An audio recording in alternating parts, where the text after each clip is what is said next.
আমাৰ বিষয়ববীয়া আহি পায় নিশ্চিতভাৱে আপোনালোকক পৰিচয় কৰাই দিম।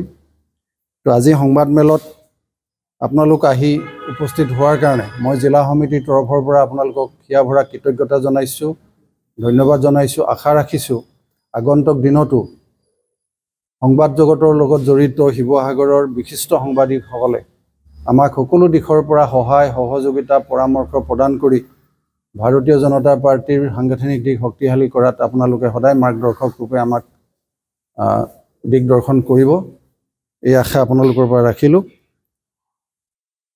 তো আজি সংবাদ মেলৰ আৰম্ভণিতেই মই অসমৰ মাননীয় মুখ্যমন্ত্ৰী ডক্টৰ হিমন্ত বিশ্ব শৰ্মা ডাঙৰীয়াক ধন্যবাদ আৰু কৃতজ্ঞতা জনাইছোঁ যে এগৰাকী মহিলা বিত্তমন্ত্ৰী যিগৰাকীয়ে একেৰাহে পঞ্চমবাৰৰ বাবে অসম বিধানসভাত বাজেট দাখিল কৰাৰ সৌভাগ্য হৈছে, দায়িত্ব দিছে। আৰু মাননীয় বিত্তমন্ত্ৰী শ্ৰদ্ধাৰ অজন্তা নেওগ ডাঙৰীয়ানীকো এখন সৰ্বাংগ সুন্দৰ জনমুখী বাজেট অসমবাসীলৈ আগবঢ়াই দিয়াৰ বাবে আমি শিৱসাগৰ জিলা সমিতিৰ তৰফৰ পৰা আন্তৰিক কৃতজ্ঞতা জনাইছোঁ।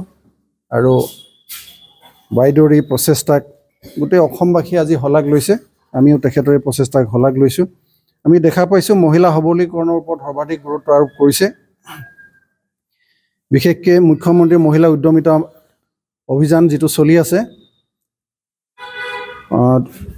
গ্ৰামাঞ্চলৰ প্ৰায় 30 লাখ মহিলাক আৰু নগৰাঞ্চলৰ প্ৰায় 2 লাখ মহিলাক 10,000কৈ টকা দি এই উদ্যমিতা অভিযানৰ যোগেদি মহিলা সবলীকৰণৰ এই প্ৰচেষ্টা এই বাজেটৰ যোগেদি আনিছে।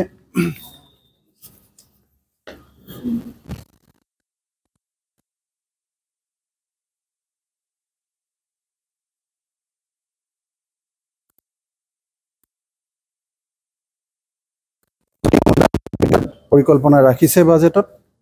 আৰু এই বাজেটৰ এই মহিলা উদ্যমিতা আঁচনিৰ কাৰণে মুঠ বাজেট ধাৰ্য কৰিছে 3,038 কোটি টকা।